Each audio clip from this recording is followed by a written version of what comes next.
Hi കൂട്ടുകാരെ, അപ്പോൾ ഇന്ന് ഞാൻ വന്നിട്ടുള്ളത് ഒരു ടിപ്പ് പറഞ്ഞു തരാനാണ്. നമ്മുടെ റോസ നിറയെ പൂക്കാൻ വേണ്ടിയിട്ടുള്ള ടിപ്പാണ്. അപ്പം ഞാൻ കാണിച്ചു തരാം. നമ്മളിത് ചെയ്തേ പിന്നെ ഇതിന് വേണ്ടി പൂവുണ്ടെന്ന്. അപ്പം ഇതൊക്കെ പന്നലായി കുറേ ഇതുപോലെ പൊഴിഞ്ഞു പോയിട്ടുണ്ട്.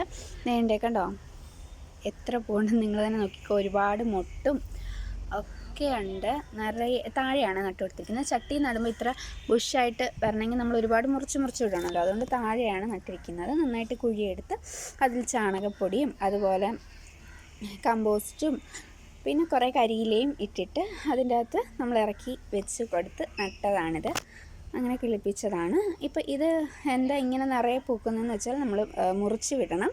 കൂടാതെ ഇതുപോലെ പൂ വന്നു കഴിഞ്ഞിട്ടേ ഇത് 2 ദിവസം കൂടെ നിൽക്കും. അത് കഴിയുമ്പം ഇവിടെ വെച്ച് അങ്ങ് മുറിച്ച് വിട്ടിട്ട് നമ്മൾ മണ്ണിളക്കി കൊടുക്കണം. എല്ലാ ആഴ്ചയിലും മണ്ണിളക്കണം. പിന്നെ നമ്മുടെ മുട്ടത്തോടും അതുപോലെ തേയിലക്കൊന്തും മിക്സിയിലിട്ട് നന്നായിട്ട് പൊടിച്ചിട്ട് ഇതിൻ്റെ മണ്ണ് ഇളക്കിയിട്ട് അങ്ങോട്ട് ഇട്ട് കൊടുക്കണം. കൂടാതെ ഈ ഉള്ളിത്തൊലി ഉണ്ടല്ലോ, ഉള്ളിത്തൊലി വെള്ളത്തിലിട്ട് വെച്ച് 5 ദിവസത്തോളം വെള്ളത്തിലിട്ട് വെച്ചിട്ട് അത് ഡയല്യൂട്ട് ചെയ്ത് നമ്മൾ ഇതിൻ്റെ ചോട്ടിൽ ഒഴിച്ചു കൊടുക്കണം കേട്ടോ. നിറയെ പൂ വരും. നിങ്ങളൊന്ന് ചെയ്ത് നോക്കുക.